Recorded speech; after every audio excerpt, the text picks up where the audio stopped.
Hey folks, this is Gene from Regular Guy Mountain Biking, and I got a helmet to talk about. Hey folks, once again, this is Gene from Regular Guy Mountain Biking, and I want to do a quick product review for you on a helmet I just picked up. It's an Enduro style helmet by a company called Kali. I'm sure if you can see that right over there. Kali, K-A-L-I, Kali Protectives. I was in the hunt for a new helmet, and I know I keep talking about Enduro, but it's something I just kind of got into. I'm kind of excited about it. It's a lot of fun. So I wanted to pick up a helmet that was more Enduro based, and I've been looking around a lot. I kind of have my eyes on one of those split helmets where you have the Enduro style helmet, and it has the removable chin guard. The new ones haven't come out yet, and the ones that are out really haven't gotten the best reviews. So I figured, let me hold off, and they're like $250, $300. So since they're not really out yet, I wasn't going to blow the money on anything that expensive yet. So I was looking for something else, and I found this one. Actually, I think Seth from Seth Bike Hacks has this one up online as well. I'm not sure, but anyway, that's why I picked up this helmet, because I wanted to get a new Enduro style helmet. And I found this one online. Didn't seem all that expensive, so I figured I'd give it a shot. So this helmet has some good and it's got some bad. So I'm going to cover both of those for you. Nothing really terrible, but like I said, it's got good and it's got bad. So I want to make sure I really explain this helmet for you, because it might be ideal for some people, and for other people it would not be for you, and I wouldn't want you to spend the money on it. Again, that's going to be my opinion. That being said, I did spend the money on this. I bought this off of Amazon. I think it was like $90 or something like that. And anyway, that's another reason why I bought it. It was $90, and some of the other Enduro helmets are much more expensive. So let's go talk about the good. So some of the good features about this helmet. One of the first ones I want to talk about is I'm going to have some pictures up about this, but inside here you've got a mesh guard. Alright, helps keep the bugs out. Now, I can't be the only one that's ridden down a trail and all of a sudden a bug got stuck in your helmet and the little fucking thing's buzzing inside your head and driving you nuts. So it's got a bit of a bug guard over here that'll help with that. So I like that. That's a pretty cool feature. I like that feature. Another feature that I like is it's got an adjustable strap in the back, little adjustable thing back here that'll help tighten the helmet right around the back of your head and hold it in place nicely.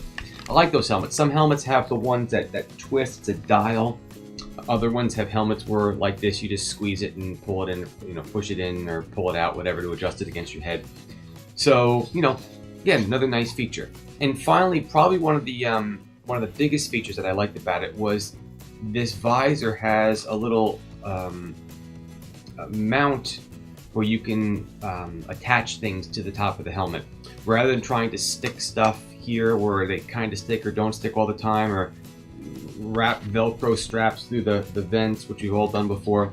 It actually has a little mount over here, and with this mount they give you 3 different adapters. They give you a GoPro adapter, which you're seeing right now on the screen because I'm putting that up for you. That mount's really nice. The GoPro's on there, pretty sturdy. There's also another adapter for a nightlight, which you're seeing now, okay? And this will hold your headlight on there, or it'll hold the style of headlights that work with the rubber band type of mount, okay? If your headlight is one that has a clamp that wraps around the handlebars, this won't work. This is the kind where you have to have the rubber band that wraps around that. Actually, I'm going to show you a picture of that now so you understand the actual mount exactly, so you don't get confused. Then there's another mount that comes with it, which is more like a little pen light type of mount. If you just have one of those thin pencil flashlights, if you want to stick over there. I don't even have really a picture of that. I'll show you the adapters. So anyway, it comes with 3 different adapters. So that's probably one of the bigger things that I do like about the helmet, the adapters. One of the reasons why I wanted to get this review out right now is because a new friend and a subscriber to the channel, Brian, was asking about the helmet. I also know that he's looking at getting in the new GoPro. So Brian, you might like that. Okay, you can mount the GoPro right up here, and since the new GoPro is the 5s, one of the reasons why you wanted to get the 5 is because it has the stabilization in it.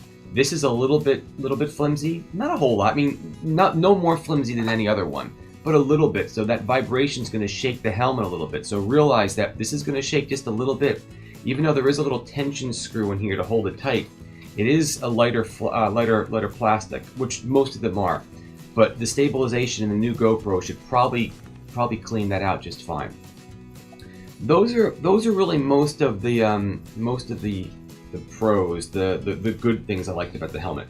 So I want to I got some notes over here. I want to try to get into the bads that I wanted to cover. One particular negative area, it's not okay.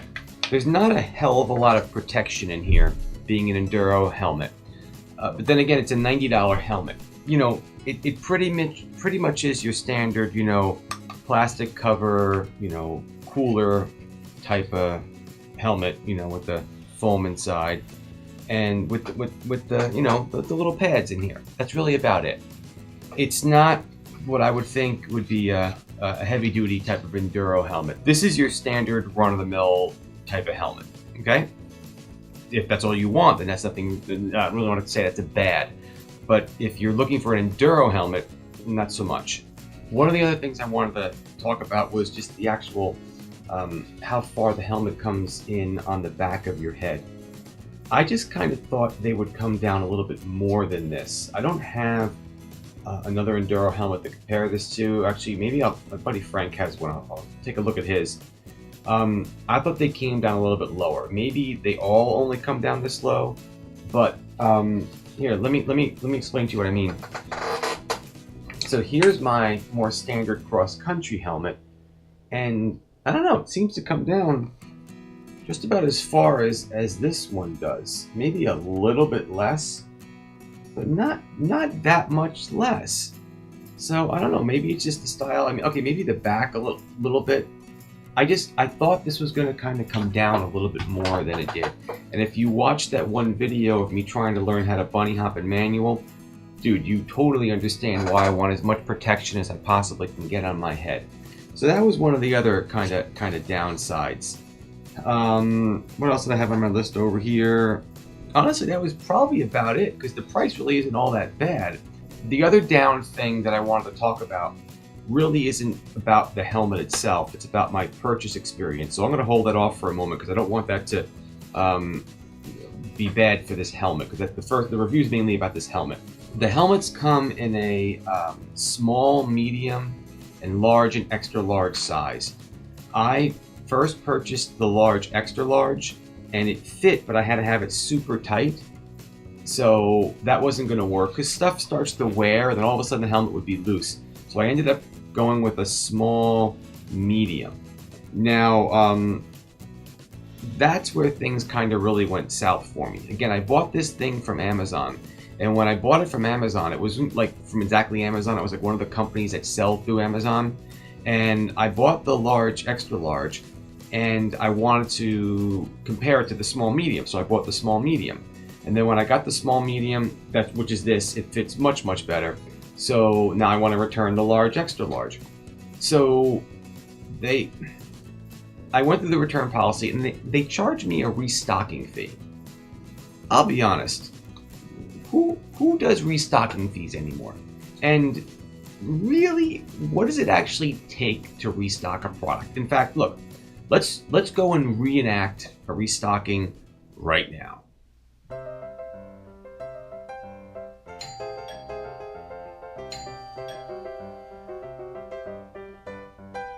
Oh wow, I just heard the doorbell ring.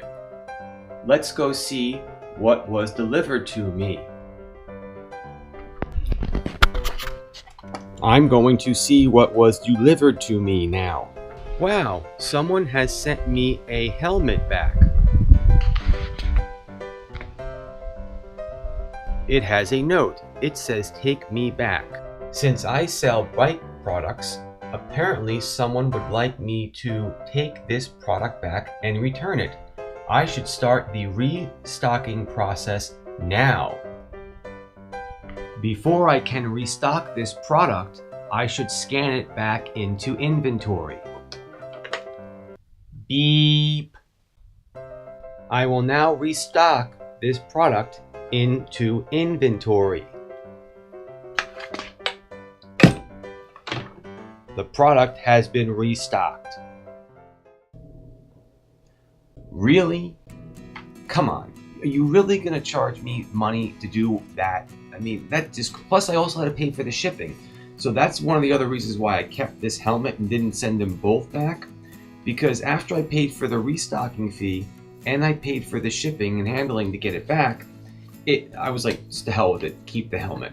So that kind of ticked me off, but that's not this helmet's fault. That's why I wanted to kind of separate that from the helmet review, because the helmet has nothing to do with the company's restocking fee. So all that being said, let's just quickly wrap up who I think this helmet is for. If you have no helmet, okay, this is a great helmet, all right? Because it's not that expensive and it's a pretty decent helmet to get into. It is good for cross country and the next part, light enduro type of riding, or a little bit more protection free ride because of the way the back comes down a little bit more. So that's a good person to get this helmet. I like it mainly because of this little mount up here. That's actually why I kept it. The mount is pretty cool. It's going to work well with the different things that I want to use. So for you, Brian, this might be a perfect helmet because you're going to want to use that for, unless you want to use the chest strap, you might want to use that for your GoPro. But if you want to do some more hardcore stuff, I don't know if this is really for you. If you're expecting to buy a true enduro style helmet, this is not the helmet for you. This is not a hardcore enduro save your ass type of helmet. It's just not that kind of helmet.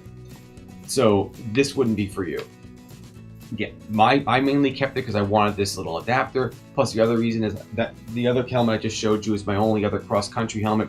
They get sweaty and gross, and if I ride like 2 days in a row, the second day it's just like, it's freaking disgusting sticking that wet slimy thing on my head. So it's nice to have another helmet. I actually use this as my primary helmet now.